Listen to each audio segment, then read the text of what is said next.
A few moments later. Assalamualaikum warahmatullahi wabarakatuh. Waalaikumsalam warahmatullahi wabarakatuh.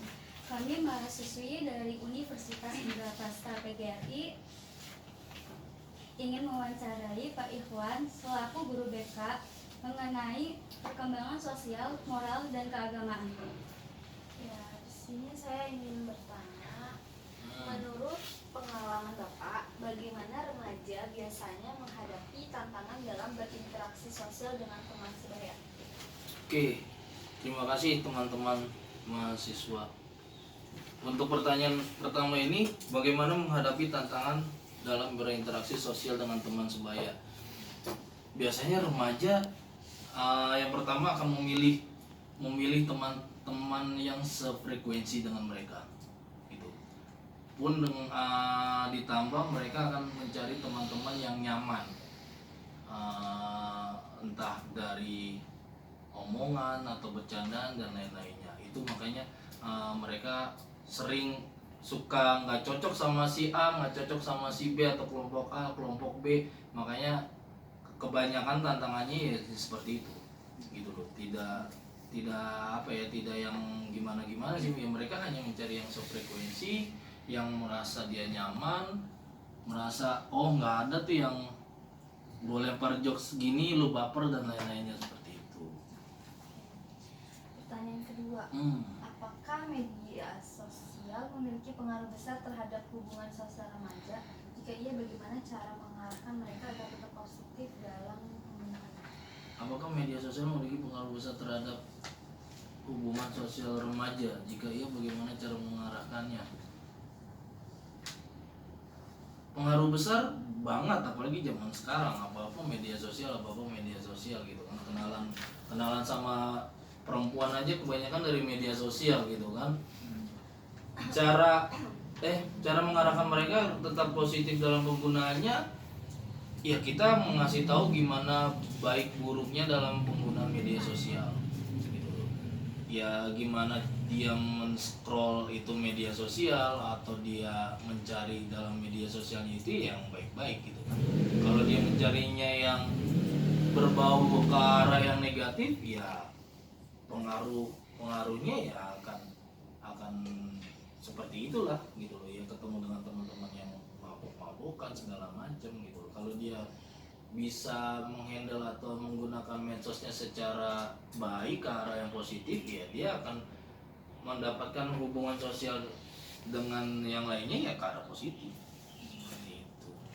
Lebih ke arah apa yang menjelaskan lah penggunaan media sosialnya itu baiknya seperti apa, buruknya seperti apa.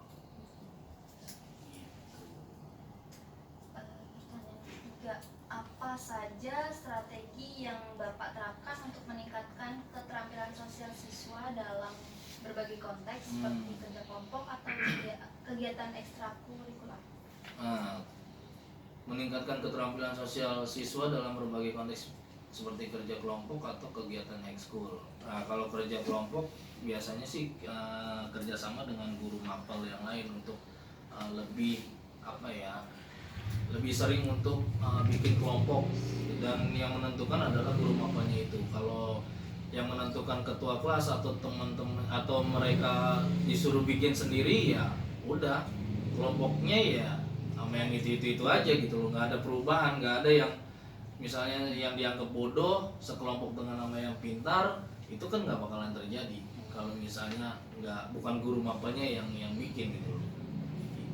Seperti itu. Kalau kegiatan ekskul, ya kita mencoba untuk melihat bagaimana minatnya dia, apakah misalnya di futsal atau di basket. Nah itu yang kita coba untuk bangun kepercayaan dirinya dia gitu loh, agar mereka mempunyai keterampilan gitu.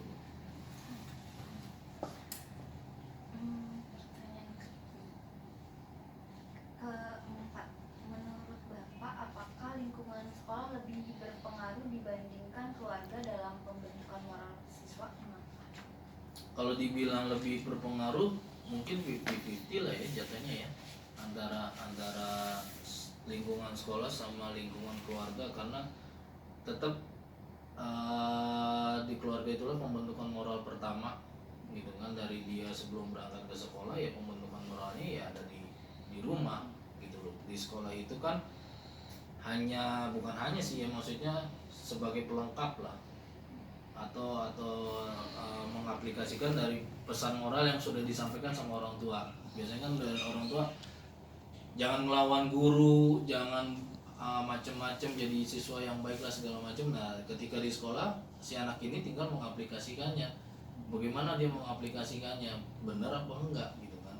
Kalau dibilang lebih besar pengaruhnya ya mungkin nggak terlalu besar sih, mungkin 50-50 kalau menurut saya ya, karena cuma kalau di lingkup sekolah cuma karena lebih luas aja gitu loh ya, karena ketemu dengan banyak orang, ketemu guru, ketemu teman sebaya, cleaning service, satpam dan lain-lainnya seperti itu. Banding luasnya mungkin seperti itu ya, ketemu dengan banyak orang.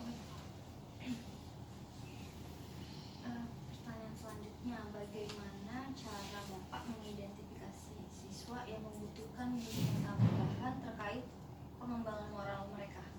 Nah, cara mengidentifikasinya yang pertama ya pasti kita mendapatkan laporan dari guru mapel atau wali kelas, misalnya si A bermasalah dengan pengembangan moralnya gitu kan, entah anak itu dicap bandel lah, atau dicap anak yang bikin rusuh di kelas lah segala macam.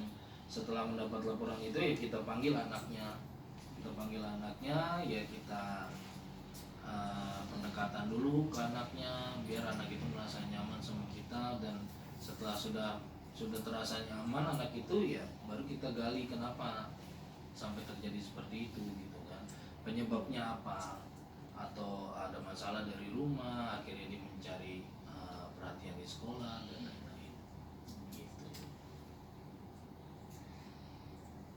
Pertanyaan mengenai keagamaan, bagaimana Bapak menangani siswa yang memiliki konflik terkait keyakinan keagamaan, baik dengan diri mereka sendiri maupun lingkungannya? Kalau ini kita akan kerjasama dengan guru mapel agama gitu loh, karena tidak mungkin saya berdiri sendiri untuk menangani hal itu gitu kan, karena pasti harus ada support atau penambahan ilmu dari guru agama gitu ketika ada masalah terkait keyakinan agama kan seperti itu. Karena nggak mungkin saya mengeluarkan hadis ini karena itu bukan ranah saya gitu loh. Bukan jalurnya juga gitu kan, pastinya ya guru agama yang ini, saya hanya jatuhnya hanya untuk mendampingi gitu loh.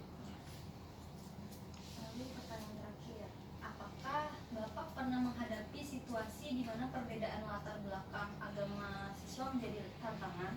Bagaimana caranya untuk Nah, kebetulan di sini latar belakang agama sama semua, Muslim gitu kan, tidak ada perbedaan tentang latar belakang agama. Jadi tidak pernah menghadapi situasi yang dimana terjadi konflik latar belakang agama seperti itu. Dan ya cara anda menyikapinya ya nggak ada yang harus disikapi, karena semuanya sama latar belakangnya dan ya aturannya sama, tujuannya sama, ya sumbernya juga sama, ya kan, Al-Quran dan hadis, nggak ada yang berbeda gitu. Baik, terima kasih Pak untuk jawabannya. Oke, sama-sama, semoga sesuai dengan keinginan anda. Bersedia diwawancarai, kurang lebihnya mohon maaf. Oke, sama-sama. Assalamualaikum warahmatullahi wabarakatuh.